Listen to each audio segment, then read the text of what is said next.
Thanks for listening to the Stupendous Marriage Podcast today. My name is Stu Gray. Hey, I'm Lisa Gray. Our email is from Rebecca today. I found your site. I wanted to send you a note about how much your post about being a student of your spouse resonated with me. More than once, I've asked my husband how he ever learned to do that, most particularly in bed, and he replied that he had the best teacher, me.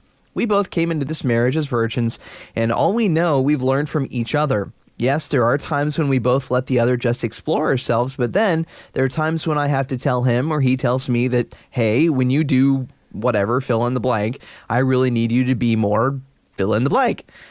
We've only been married 6 months, but every day I start fresh and wonder what I can learn from my husband, Rebecca. I think that's cool. That is very cool. Well, it's neat. When you're new in a marriage, you don't have as much baggage in the marriage, you know what I mean? Because that just happens naturally. And so to be able to start your marriage off as virgins and know that you truly are each other's only mate, physical, you know what I mean, is very cool. It's really inspiring. I think that's that's a huge blessing. Yeah. It's a huge blessing because you don't have all the mental anguish and all the thoughts of other things and comparisons and, hey, they did this, or hey, they're not doing this because I like this and I know that I like this. Well, if you don't know any of that stuff, you don't know any better. Right. Yeah. You start from the bottom floor and you can build your high rise however you want. Well, I will say that I have talked to some people who did marry as virgins, and they still had a little bit of an issue with the communication part because it is, depending, again, it goes back to how you're raised and what you're taught to think about sex and intimacy in marriage. And you bring that all with you. And so even if you have been, pure and until you, when you're married, that's great. But being able to discuss it is also really inspiring for me. I thought that was great that they have that freedom. That's really what it is. It's freedom to be able to express yourself with your partner and not be concerned about being judged or anything else, that it can just be received. Yeah, I guess that's really important, to feel safe enough, to feel trusted enough, and to be trustworthy enough to be able to have the freedom to do that, to have those conversations.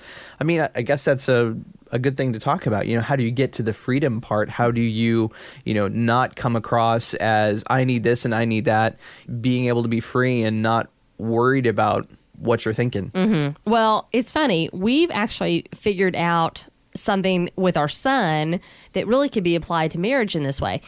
Sometimes our son will come home and he will just be really, really difficult. When he started school, that was the case. He came home and he felt like he had to perform so much at school that he would come home and just really not want to perform, not want to be obedient, not want to listen well. And after a couple of days of it being really difficult, we finally figured out that it's because he felt safe. He felt like he could come home and he could sit there and just completely be just raw with us and didn't have to think about his manners as much or respectfulness or that kind of stuff because he was having to do that so much at school.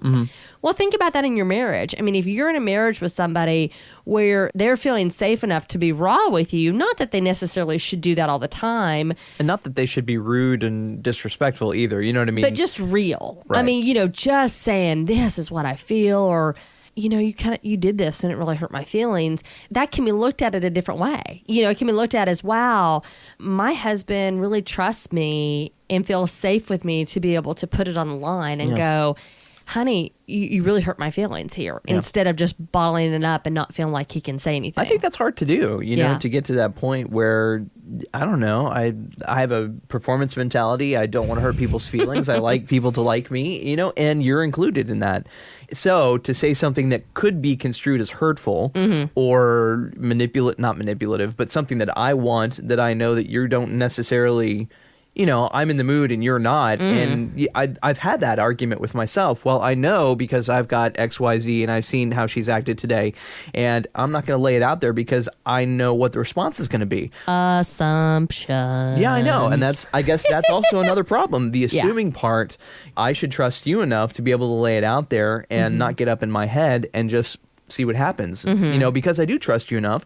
Why am I up in my head so much? Well, and that same thing back, if I do say no, I'm not in the mood, then that means that I feel safe enough to be able to say that back to you and not, Right. I'm not feeling pressured. You And know what I that's the, mean? that's the I don't know other- if any of this makes sense, but it makes sense to me. So Well, that's the other part of it too. You know, for you, the freedom to be able to say no. Yeah. And remember, hey, I'm still going to be married tomorrow. yeah, I still love you. I still want to be with you. Right. I just may not be able to have that to give today. Right. And, you know, yeah. Probably should stop right there. Thank you so much, Rebecca, for the email. We really appreciate it, and we're excited to hear about you guys and your marriage, and just stay in touch with us. The best way to get a hold of us right now, at Stu Gray on Twitter. Send us a message. If you've got a question, we'd love to hear from you. Talk to you soon.